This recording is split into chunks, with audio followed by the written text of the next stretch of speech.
Ihsan merupakan tempat di mana seorang hamba dapat bermusyahadah, melihat Allah dengan mata hati, atau merasa selalu diawasi Allah.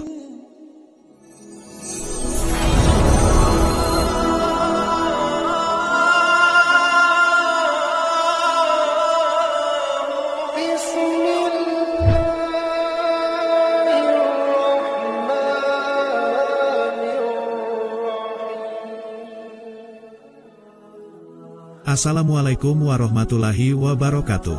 Halo sahabat Islam Media. Dikisahkan dari Umar radhiyallahu anhu, pada suatu hari ketika kami sedang duduk bersama Rasulullah, tiba-tiba datang seorang laki-laki berpakaian sangat putih, dan rambutnya sangat hitam, tidak terlihat padanya tanda-tanda bekas perjalanan, dan tidak seorang pun dari kami yang mengenalnya. Kemudian ia duduk di hadapan Nabi, dan mendekatkan lututnya, lalu meletakkan kedua tangannya di atas pahanya, kemudian berbincang dengan Rasulullah. Seraya berkata, "Wahai Muhammad, jelaskan kepadaku tentang Islam."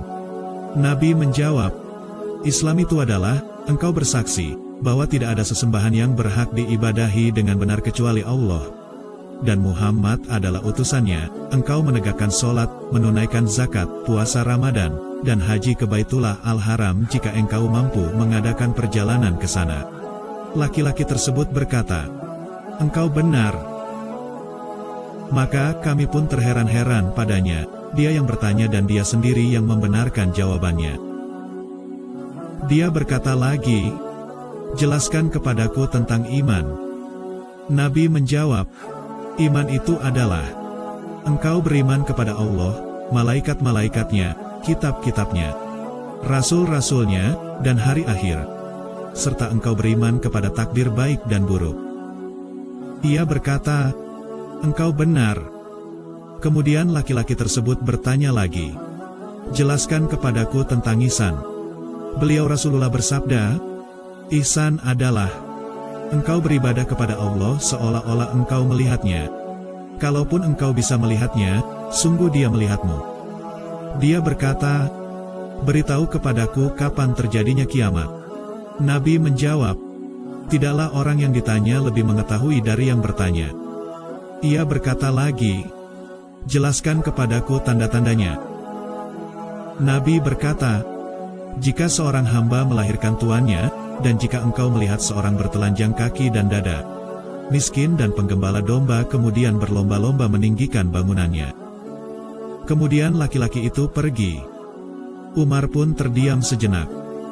Maka Rasul bertanya kepada Umar, "Wahai Umar, tahukah engkau siapa orang tadi?" Umar pun menjawab, "Allah dan Rasulnya lebih tahu." Nabi bersabda, "Dia adalah Jibril, yang datang untuk mengajarkan agama ini kepada kalian." Hadis riwayat Muslim. Sahabat Islam Media, dari penjelasan hadis tadi diketahui bahwa Islam yang kafah wajib mencangkup 3 pilar di dalamnya, yaitu Islam, iman, dan ihsan. Ketiganya merupakan kesatuan yang tidak dapat dipisahkan dalam menjalankan agama Islam. Islam yaitu perbuatan yang dilakukan oleh jasmani, baik lisan ucapan maupun gerak perilaku, mentaati semua ajaran, perintah dan larangan, mengerjakan amal baik. Islam merupakan tempat penyucian anggota-anggota lahir dari segala dosa lahiriah dengan tujuan taat kepada Allah Subhanahu wa Ta'ala. Iman yaitu menetapkan keyakinan akan sebuah kebenaran dalam hati. Kemudian keyakinan itu diikrarkan dengan lisan dan diwujudkan dalam perbuatan nyata. Iman merupakan tempat penyucian hati dari perbuatan buruk dan sifat-sifat tercela, dan menghiasinya dengan makom-makom yakin agar siap untuk menggapai marifatullah. Ihsan yaitu perbuatan nyata yang dilakukan oleh ruh, menyaksikan hadirnya Allah secara nyata oleh mata hatinya. Ihsan merupakan tempat di mana seorang hamba dapat bermusyahadah, melihat Allah dengan mata hati, atau merasa selalu diawasi Allah. Dalam kehidupan sehari-hari, pilar pertama yaitu Islam telah dilaksanakan, bahkan berkembang sangat pesat di penjuru bumi ini. Bahkan nilai-nilai Islam yang terkandung di dalamnya juga dilakukan oleh negara-negara non-Muslim, seperti taat pemimpin, budaya hidup bersih, berbagi, berbelas kasih, patuh pada aturan, dan banyak lagi nilai-nilai Islam yang diterapkan. Bahkan perusahaan raksasa pun menerapkan nilai-nilai Islam dalam membangun usahanya. Tidak mustahil perusahaan itu berkembang dengan pesat. Contohnya, setiap karyawan diwajibkan bersapa salam dengan ramah, sopan, memberi pelayanan yang nyaman kepada pelanggan, dan lain-lain. Itu semua merupakan nilai-nilai luhur yang terkandung dalam Islam, yang wajib dijalankan setiap pemeluk agama Islam. Untuk menjalankan Islam, tentunya harus diikat dengan iman, yang merupakan penghubung antara dunia dan akhirat. Tanpa iman, maka semua perbuatan Islam itu sia-sia. Iman meyakini adanya Zat yang Maha Akbar, yaitu Allah Subhanahu wa Ta'ala, Tuhan yang menciptakan segala sesuatu. Yakin kepada para malaikat, para nabi dan rasul, kitab-kitab yang diturunkan Allah, hari kiamat, serta takdir baik dan buruk. Iman merupakan penyeimbang kehidupan manusia di muka bumi ini. Dengan iman, manusia akan terkontrol dalam melakukan segala sesuatu, tidak berlebihan atas dunia ini, sehingga kehidupan di dunia ini akan tertata dengan baik. Karena semua perbuatan dilakukan dengan hati.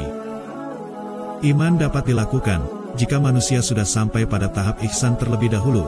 Tanpa ihsan, maka semua imannya hanyalah ucapan semata. Ihsan merupakan penyaksian terhadap Allah. Tidak ada jarak dan penghalang antara manusia dan Tuhannya.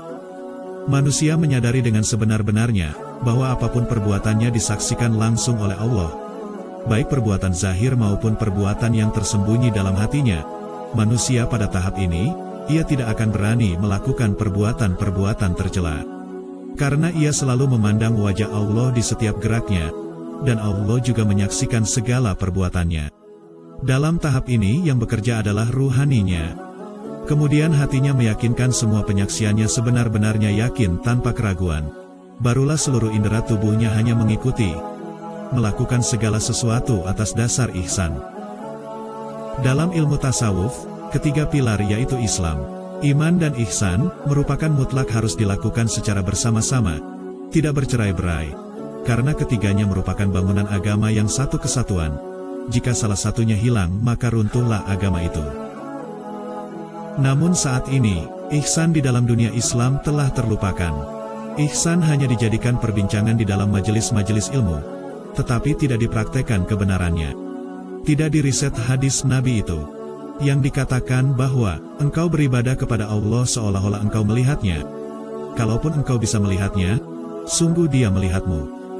Rasul selama berdakwah secara sembunyi-sembunyi, yang ditanamkan ke dada murid-muridnya pertama kali yaitu ihsan. Menanamkan tauhid ke dalam dada murid-muridnya. Penyaksian terhadap Allah Subhanahu wa Ta'ala. Kemudian barulah turunlah perintah untuk berdakwah secara terang-terangan. Di situ barulah segala aturan kehidupan manusia yaitu syariat diturunkan secara bertahap. Di dalam ilmu tasawuf, ihsan merupakan hal yang sangat penting. Karena ihsan merupakan pilar utama bagi manusia dalam melaksanakan segala ibadah. Ilmu tasawuf mengajarkan cara-cara pembersihan hati, agar hati itu menjadi jernih, bisa menangkap sinyal ketuhanan yang dipantulkan melalui hatinya. Metode atau tarekat merupakan suatu cara pelaksanaan pembersihan hati, agar manusia dapat mengetahui kebenaran sejati. Tentunya dengan cara atau metode yang diajarkan Rasul. Namun ajaran-ajaran Rasul itu kini dianggap asing, bahkan disesat-sesatkan. Padahal ruh Islam terletak pada hubungan manusia dengan Allah secara langsung. Penyaksian terhadap Allah adalah awal setiap manusia menjalankan ajaran Islam. Namun kini terlupakan bahkan sangat asing bila dibicarakan. Manusia banyak terbuai oleh iming-iming pahala dan surga. Sedangkan Nabi telah bersabda bahwa, yang artinya, tidak ada amalan seorang pun yang bisa memasukkannya ke dalam surga, dan menyelamatkannya dari neraka. Tidak juga denganku, kecuali dengan rahmat dari Allah. Hadis riwayat Muslim. Untuk mendapatkan karunia-Nya, mau tidak mau wajib manusia harus berhampir terlebih dahulu, mengenal Dia, memujinya, barulah cinta kepadanya hadir, terus mengabdi kepadanya dengan tulus. Ridho atas segala ketetapannya, mungkin barulah karunia itu turun, dicintai atau diridhoi olehnya. Bagaimana mungkin seseorang itu bisa masuk surga jika belum pernah berjumpa dengannya? Untuk mendapatkan ajaran Islam atau syariat, Sekarang sangatlah mudah. Di era modern saat ini manusia dapat mempelajarinya melalui media, seperti YouTube, Facebook, Instagram, internet, buku-buku, sekolah-sekolah. Sangat mudah untuk mendapatkannya. Namun untuk mendapatkan metode, atau cara membersihkan hati, setiap manusia wajib bertemu seorang pembimbing ruhani, yaitu seorang yang telah beserta dengan Allah. Akal hanya dapat diajar oleh orang yang akalnya lebih tinggi ilmunya. Sedangkan ruhani harus diajar dengan ruhani yang lebih tinggi pula. Akal diajari dengan akal, satu frekuensi zahir. Ruh diajari oleh ruh, satu frekuensi akhirat. Sahabat Islam Media, begitu pentingnya setiap manusia harus beserta dengan Allah Subhanahu wa Ta'ala, sejak di dunia ini hingga kelak terus berhampir. Kesempatan ruh untuk dapat berjumpa dengannya adalah saat ruh itu masih di dunia ini, karena semua petunjuk itu diturunkan di dunia.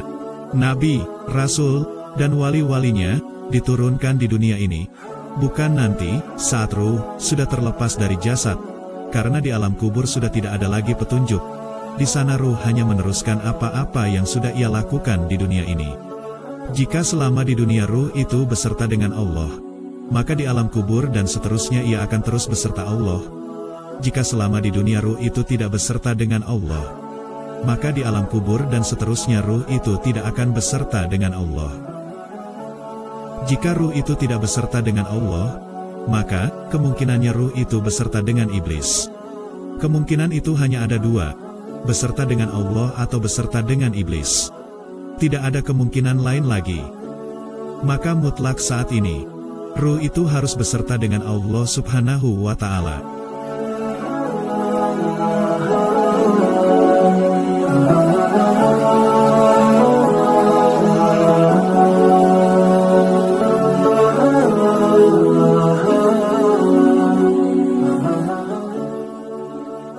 Sahabat Islam Media, demikianlah pembahasan kita tentang Islam, iman dan ihsan. Semoga Allah Subhanahu wa Ta'ala mempertemukan kita dengan seorang kekasihnya, seseorang yang dapat menghantarkan ruhani kita mendekat kepadanya. Amin ya mujibas syailin. Wassalamualaikum warahmatullahi wabarakatuh.